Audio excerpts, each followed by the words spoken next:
Hello, you beautiful, beautiful people. Thanks for being here. This is your Divine Daily Blast. Let's get right to the cards.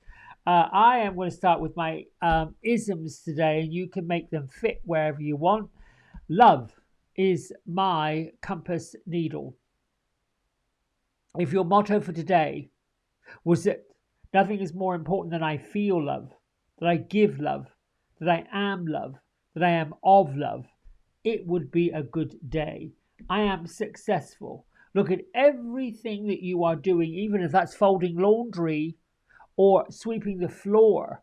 Once it's done and complete, you can make the declaration that I am successful. I did it.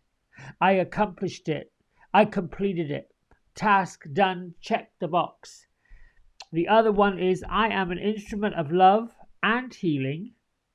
This I know myself to be. This is perfect for a number 9 declaration day. What does that mean? Well, number 9 is the number that this date reduces to. And 9 is the highest single digit number. It's associated with the number of completion, the number of success, the number of healing, the number of growth, the number of compassion. It's also a sign from your guardian angels and your guardians of what are you waiting for. It brings a time to be sensitive, creative, artistic, kind, caring, self-sacrificing. Don't forget to put yourself in there, because you don't want to be so self-sacrificing you're coming from an empty vessel.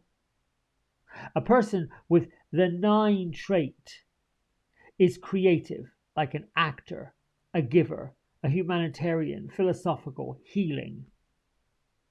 This works with the tarot card of the Empress and or the Hermit.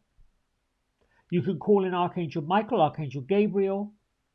This is also about the planet of Venus expanding with the energy of Jupiter. And why is this really great for today? Because the moon is moved, well, it's not moved into, it's still in Gemini. What's great about this today is that it has romantic vibes, and there's a lot of that love filling up the air. It's a good time to let someone you know, if you're single, know that you care about them. And even if it isn't romantic, reach out. Those feelings of tenderness and love and compassion and giving and caring, and we need some of that. We need more kindness, more caring, if it's genuine. One of the other things about a 9 day or a 9 trait is folks who are in the 9 energy, and this is a 9 year, are seeking truth and honesty and above all, authenticity. There's something that a 9 person or a 9 energy cannot abide, like oil and water, is someone who is fake and inauthentic, and somebody who lies, and somebody who pulls the wool over people's eyes. That really is counterintuitive to the 9 energy. Now, the angel affirmation card I drew and pulled comes from the manifesting angels. Call upon us to release your fears and open your heart and mind to the miracles waiting to happen. I release my resistance to change. I am excited for the miracles that await me. There are miracles everywhere. Waking up with the idea that we are generating and producing more and more neurotransmitters of peace and well-being, giving us greater access to joy, to happiness, to health, to wealth, to finances, to great abundance. And you repeat that affirmation over and over and over again. I am constantly producing more and more neurotransmitters of peace and well-being, give me greater access to, and you fill in the higher level blank. Joan of Arc has been with us all week long. She brings with her spiritual energy for activating. She's basically saying, stand up for your rights. Discount anything that you hear, see, feel, and know as not to be true. If it doesn't sit right in your heart, then you should not be speaking it, talking it, being with it. Let go of anything that's counterintuitive to what you stand for and what you believe in, and that would be anything negative. There's sometimes challenging ways to get around it. As we continue to grow spiritually, we're going to bump into people of the past, people maybe of the present, that are not lining up with what we believe, what we feel, what we know.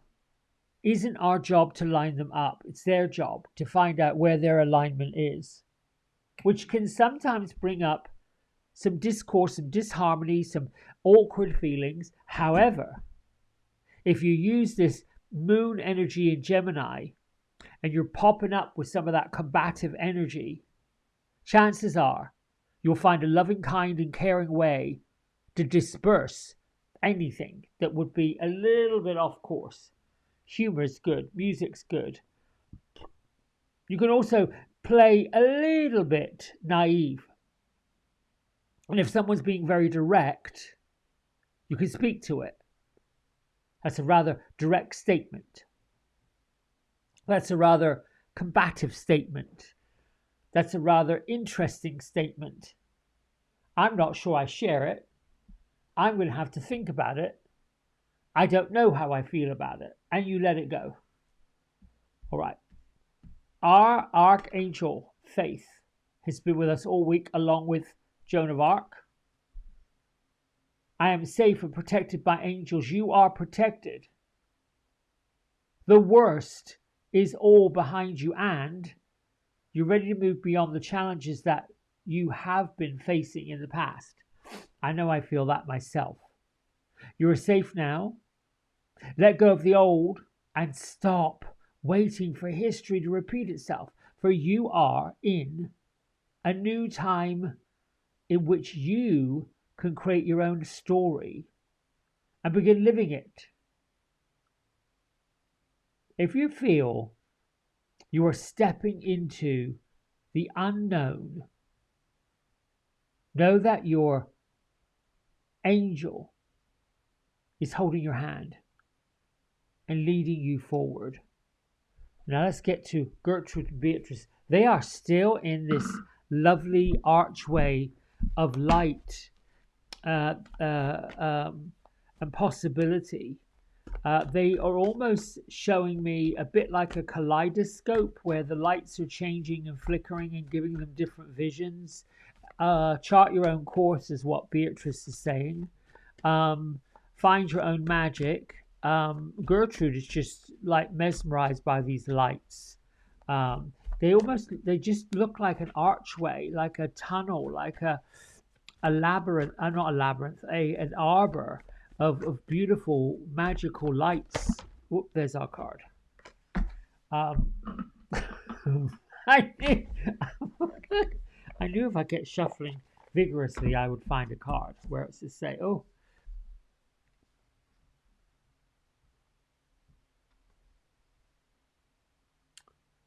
renewed connections today.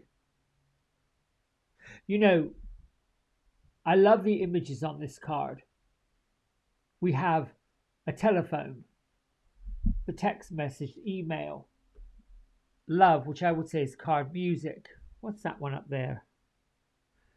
Just a greeting card. Any way that you can connect, particularly on this first phase of the moon. And they're all coming together and the light is in the middle. I'm interested to know what Radley and Douglas Fraser had to say about this. What number is it? Oh, 3, 2. Ooh, adds up to a 5. What they have to say about it. Relationships that have been in a struggle are now in a space where healing can really begin. You might have been experiencing some vulnerability. And that vulnerability, that feeling of being a little bit naive, if you will, perhaps feeling a little unsafe, those feelings bring a sense of authenticity. And I think that kind of level of authenticity is going to pay off. Your willingness to forgive other people, to reach out, to listen, to come from a place of love, to see the perspective from another person's point of view, has got your angels holding their hands over their hearts with the pride with which the success that you've come to this negotiation point with your friends. This card also indicates that you're receiving messages and signs from your loved ones on the other side, your spiritual loved ones, to keep going. Keep attuning your senses to receiving words of support, words of wisdom, words of comfort, words of love from those who are no longer in their body, but they're still very much part of your life. Very much a part of your life. I'm going to share something with you because this is interesting. Let me go over this camera so I can face you. For the month of January and now part of February, I have been in this delicious space, and it feels like a space between worlds. Not to say that, death and life, but that feeling of great deep meditation. The days and the weeks and the time almost in this space goes like this, flat. And I really haven't questioned it. I've just gone with it because it's a really comforting feeling. It's this comforting feeling to know that everything's going to be okay. Everything's going to be just fine. That, healthy, wealthy, wise, all of those things were like coming into this space. Similarly to if you were lying in the middle of the ocean on your back, just basking, being supported by the water and letting the current and the flow just go. That's how it's felt.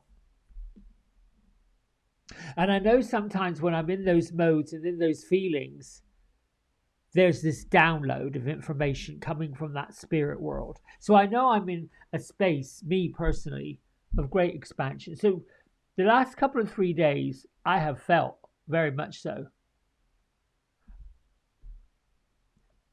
the presence of a pretty substantial spirit, and wanting to identify.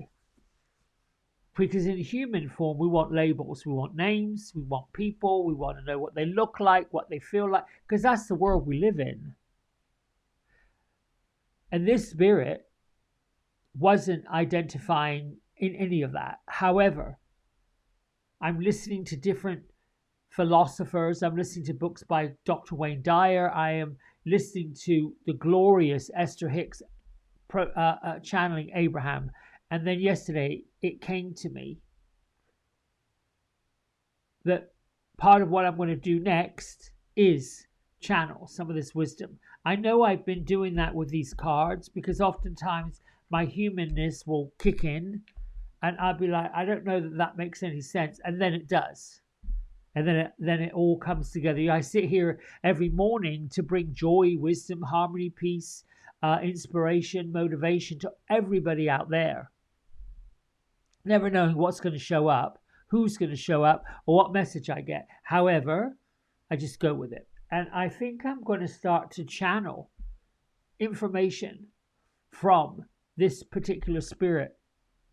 And I'm going to work on getting some kind of name for you or some sort of energy for you that for me just feels like energy. I don't get any particular, except for Melchizedek, which is one of my spirit guides. Melchizedek, to me, is sort of like the love child of Merlin, Dumbledore, the great wizard, the great alchemist. When he was in physical form, he was both a king and a priest, and some might say in the Old Testament of the Bible that he was the source energy's first incarnation of Jesus, here to help people find a pathway of faith, a pathway of source energy, the early incarnation into man of what that channeling is like. What is the word of God, except the human experienced tends to turn God into another human, which is just, I don't even know how to say that. It's limiting the power. Anyway, I'm going to stop because it's getting convoluted, but stay tuned. I'm going to ask whatever spirit this is to figure out a way of how to channel this in and how best to deliver it to all of you. So stay tuned. Until tomorrow, big love. Bye for now.